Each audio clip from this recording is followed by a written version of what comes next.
अर्जुन विषादग्रस्त होइथिबा कारणरू से क्षोभ प्रकाश करी कहउछंती। श्लोक नंबर 38 और 39।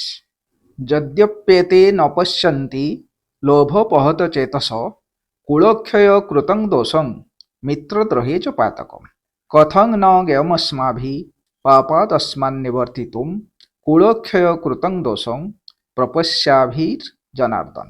अर्थात हे जनार्दन, जदिओ लोभवशत बुद्धिभ्रष्ट होइथिबा जोगु एमाने अर्थात एही कौरव माने कुलक्षय जनित दोष और मित्रद्रोहरे पाप देखुनाहांती, किंतु आम्हे किपरि कुलनाशरू उत्पन्न होउथुबा एही दोषकु जानी मध्य एथिरु दूरेई जिबा पई विचार न करिबा।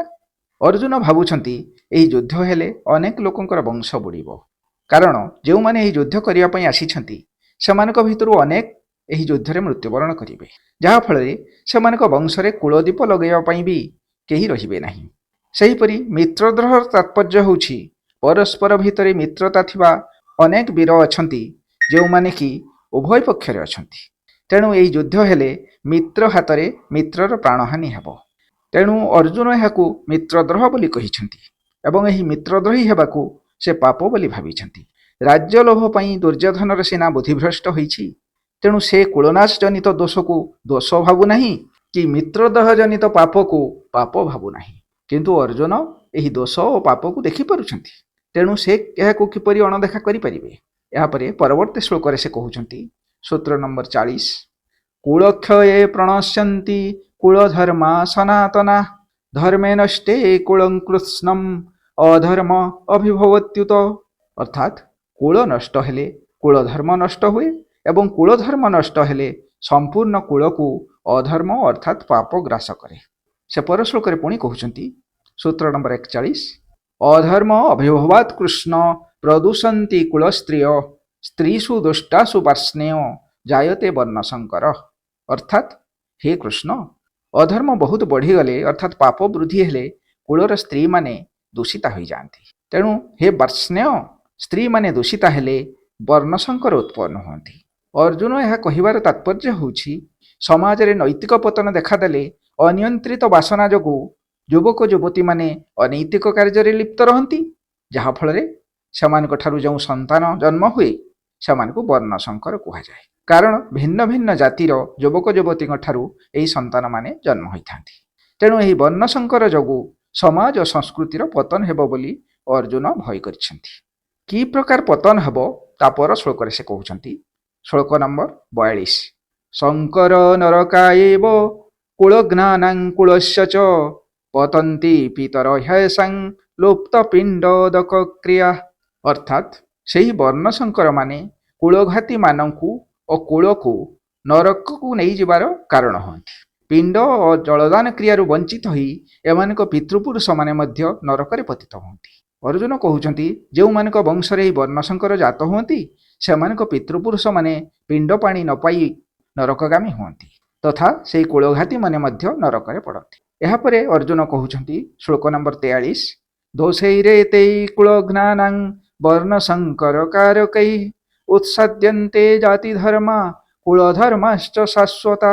अर्थात यही वर्णशंकर उत्पत्ति कारक दोष जोगु कुलघाती मानकर सनातन कुलधर्म और जाति धर्म नष्ट हुए। सनातन शब्दर अर्थ हेउछि बहुत दिनरू प्रचलित होई आसुथबा, जेपरि युद्धरे वंशनाश हेले कुल बा वंश सहित बहु कालरू चली आसुथबा कुलधर्म नष्ट हेबो। कुलधर्म नष्ट हेले कुल बा वंशरे अधर्म बढ़िबो, अधर्म बढ़िले स्त्री माने दूषिता हेबे अर्थात परपुरुषक प्रति आकृष्ट हेबे, जहा फଳରେ वर्णशंकर जन्म हेबे। एहीपरि भावरे वर्णशंकर उत्पत्ति कारक दोष जोगु कुलघाती मानकर जाति और धर्म नष्ट हेबो। यापरे अर्जुन कहउचंती श्लोक नंबर 44 उत्सन्न कुलधर्माणां मनुष्याणां जनार्दन नरके नियतं वास भवतीति अनुशुश्रुम। उत्सन्न कुलधर्माणां मनुष्याणां जनार्दन नरके नियतं वास भवतीति अनुशुश्रुम।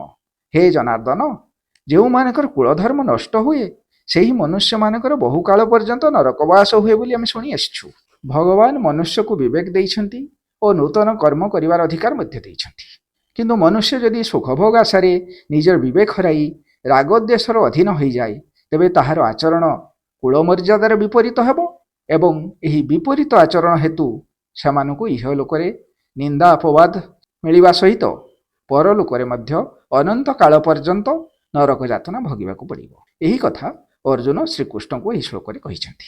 ଏହାପରେ ପର ଶ୍ଲୋକରେ ସେ କହୁଛନ୍ତି, ଶ୍ଲୋକ ନମ୍ବର 45, ଅହୋବତ ମହତ୍ ପାପଂ କର୍ତ୍ତୃଂ ବ୍ୟବସିତା ବୟମ୍ ଯଦ୍ରାଜ୍ୟ ସୁଖଲୋଭେନ ହନ୍ତୁଂ ସ୍ୱଜନ ମୁଦ୍ୟତା।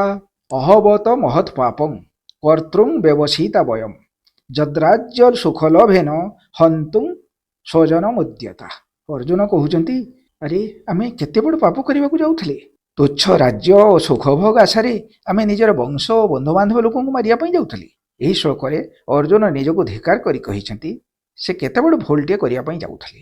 ତୁଚ୍ଛ ରାଜ୍ୟଲୋଭ ପାଇଁ ତଥା ସୁଖ ପାଇବା ଆଶାରେ ସେ ନିଜର ଆତ୍ମୀୟମାନଙ୍କୁ ମାରି ଦେଇଥାନ୍ତି। ତେଣୁ ସେ ଦୃଢ଼ ନିଶ୍ଚୟ ହୋଇଯାଇଛନ୍ତି ଯେ କୌଣସି ପରିସ୍ଥିତିରେ ବି ନିଜ ଲୋକମାନଙ୍କୁ ସେ ହତ୍ୟା କରିପାରିବେ ନାହିଁ, ଅର୍ଥାତ୍ ସ୍ୱଜନଙ୍କ ସହିତ ସେ ଯୁଦ୍ଧ କରିବେ ନାହିଁ। ତେଣୁ ସେ ପର ଶ୍ଲୋକରେ କହିଛନ୍ତି, ଶ୍ଲୋକ ନମ୍ବର 46, ଯଦି ମାମ୍ ଅପ୍ରତିକାରଂ ଅଶସ୍ତ୍ରଂ ଶସ୍ତ୍ରପାଣୟ ଧାର୍ତ୍ତରାଷ୍ଟ୍ରାରଣେ ହନ୍ୟୁ ତନ୍ମେ କ୍ଷମତରଂ ଭବେତ୍।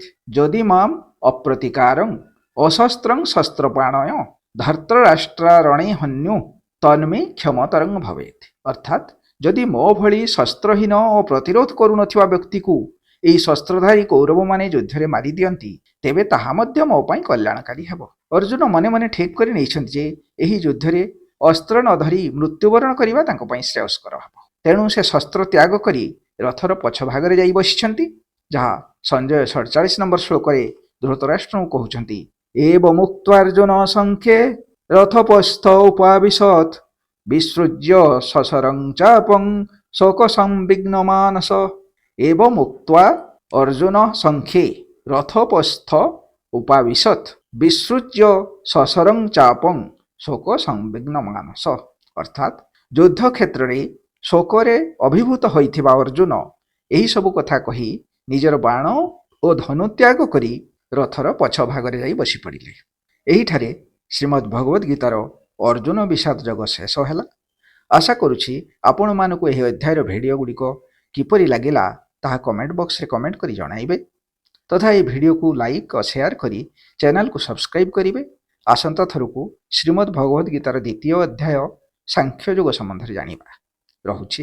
ଜୟ ଜଗନ୍ନାଥ।